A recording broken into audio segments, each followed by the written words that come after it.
Welcome to Recipes for Seven Life. It's that time, leftovers. Leftovers. Right? My friend Audrey is here to help us create what with some leftovers?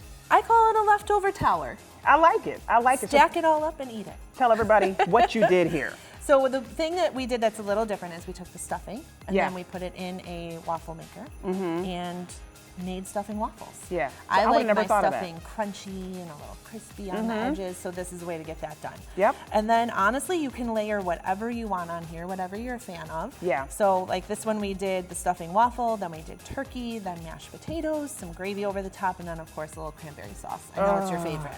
Oh, I love it all. I love it all. And then with the stuffing, you mentioned adding an extra egg. If it's You absolutely can. So Yeah. if you make it homemade, sometimes you don't have to, but honestly, it's just an easy way to make sure that Yeah. you get a little extra protein and it sticks together and holds together a little bit better. Yeah, because you want a nice solid waffle. I'm gonna try. Can I try? Please do. Okay, so what are you making this Thanksgiving? Oh, What's I'm happening? hosting this year, so I've got turkey and some gluten-free bread and some, what else am I making? Can people make this with your Yeah. dishes? Yes, I love to use my mom's stuffing to make my my leftovers because she makes the best. And you can use homemade stuffing or homemade, doesn't matter. Yep, But box, this dish, homemade, doesn't matter, however you want to do it.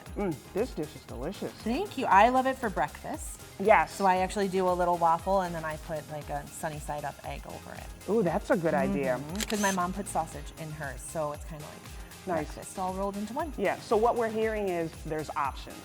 There's so many different options. Head over to wkbw.com/7life to get this recipe and so many more. This is so good. Thank you. This is really good. Recipes for Seven Life would like to thank Close Mentor.